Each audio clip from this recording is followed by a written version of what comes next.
हमारे बच्चे की शादी हुई। क्या हुई? शादी।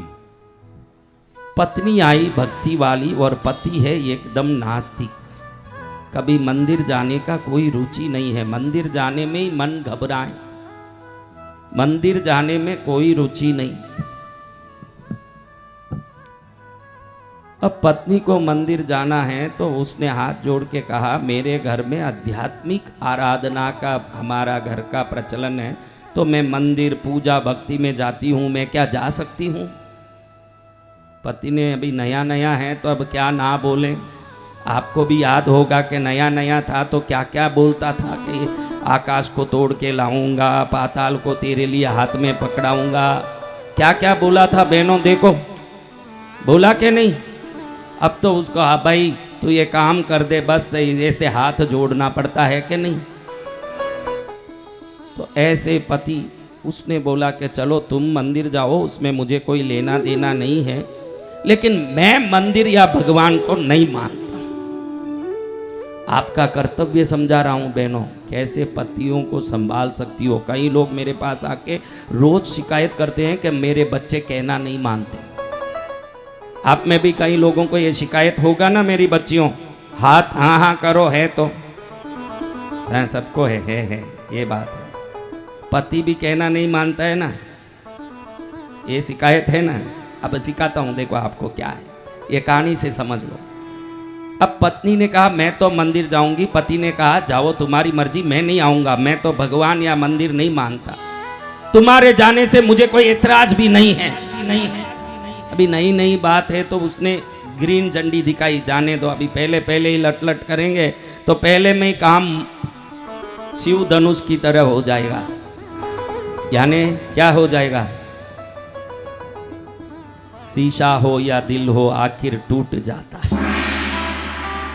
अब देखिए महाराज, पत्नी मंदिर जाके आई, वापस आते समय मुंह एकदम चिढ़ाई हुई थी। तो पति ने देखा कुछ गड़बड़ हुआ, कुछ नहीं पूछा क्योंकि मंदिर का काम था, ये जाने न वो जाने, लेकिन पत्नी खुद ही सीधे पति के सामने आके खड़ी हो गई।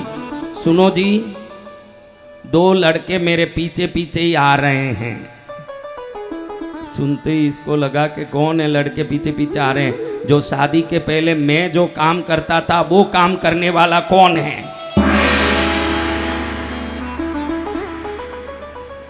कल से तुम शादी कहीं मंदिर जाओगी, मैं भी साथ चलूंगा।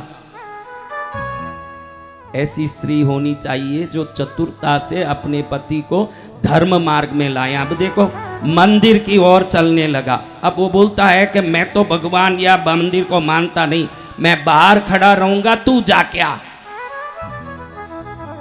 उसने बोला ठीक है, आप मंदिर तक तो आ गए ना, कोई बात नहीं, इतना करो, वैसे भी खड़े हो तो ये चप्पल का ध्यान रख लिया करो, वैसे ही बाहर ही खड़े हो, नहीं तो इसको 10 रुपया देना चप्पल को संभालने वाले को, उससे अच्छा है तुम ही चप्पल को देखा करो। तो उसने चप्पल छोड़ दिया, वो चप्पल के पास खड़ा रहा। 2 आदमी और आए, इसको चप्पल के सामने खड़े देख के, भैया चप्पल संभालने के कितना लेते हो? इसको लगा कि ये बड़ी गिरफ्तारी हुई। उसने कहा मैं क्या चप्पल संभालने वाला लग रहा हूं? तो उन्होंने कहा देखो भाई, औरतों के चप्पल तो संभाल रहे हैं, हमारे चप्पल नहीं संभालेंगे। इसको और खराब लगा, मन में बड़ी दुविधा आई। अब ये एकदम गर्म हो गया। पत्नी बाहर आती, लोग मुझे चप्पल संभालने वाला कह रहे हैं। तो जाने दो, आप घर में बैठो, उन लड़कों को छेड़ने दे, मुझे आज छेड़ने दीजिए, क्या आपको तकलीफ है? मेरी पत्नी को कौन छेड़ लेगा, देखता हूं मैं, देखता हूं। तो फिर आपको आना ही पड़ेगा। अगर ऐसा आपको गलत लग रहा है चप्पल संभालना, तो आप अपना चप्पल भी बाहर छोड़ दीजिए, मैं भी जूते स्टैंड में छोड़ दूंगी, आप भी छोड़ दीजिए। आपको भगवान को वंदन नहीं करना, अंदर आके खड़े होने से कौन मना करता है? आपको अंदर आके खड़े हो जाने दीजिए, क्या फर्क पड़ता है? देखो मैं बोल देता हूं, मैं हाथ नहीं जोड़ूंगा, वहां आरती कपूर दिया हो तो मैं देखूंगा नहीं, मैं बिल्कुल अपनी मस्ती में रहूंगा, चले तो मैं चलता हूं। अरे आपको जैसे खड़ना हो वैसे खड़ लीजिए, आप आइए तो सही। अब दोनों गए, चप्पल दोनों जूते स्टैंड में छोड़ दिए, पति यूं आकड़ के भगवान के सामने, राम बड़े मुस्कुराते हुए लक्ष्मण सीता के साथ प्रेम से खड़े हैं, लेकिन ये जैसे रावण हो ऐसे वहां जाके खड़ा हुआ है ऐसे। अब सब लोग हाथ जोड़ रहे हैं, घंटी बज रही है, सब एकदम भाव भक्ति से हाथ जोड़ रहे हैं। अब इसने देखा कि माहौल अलग है, मैं ऐसे खड़ा हो रहा हूं तो मुझे ये विचित्र लग रहा है। ये क्षण ऐसा आया, खुद ही भूल गया कि मैं नास्तिक हूं और अकड़ हूं, खुद ही हाथ जोड़ के खड़ा हो गया वहां। जय जय गुरुदेव। और उस दिन से पत्नी के साथ मंदिर भी जाने लगा। बाद में वो, ये सच्ची घटना बता रहा हूं आपको, ये कहानी नहीं है, ये सच्ची घटना है, जो बाद में ऐसा भगत बना, पत्नी से पहले मंदिर जाने के लिए चप्पल पहनता था।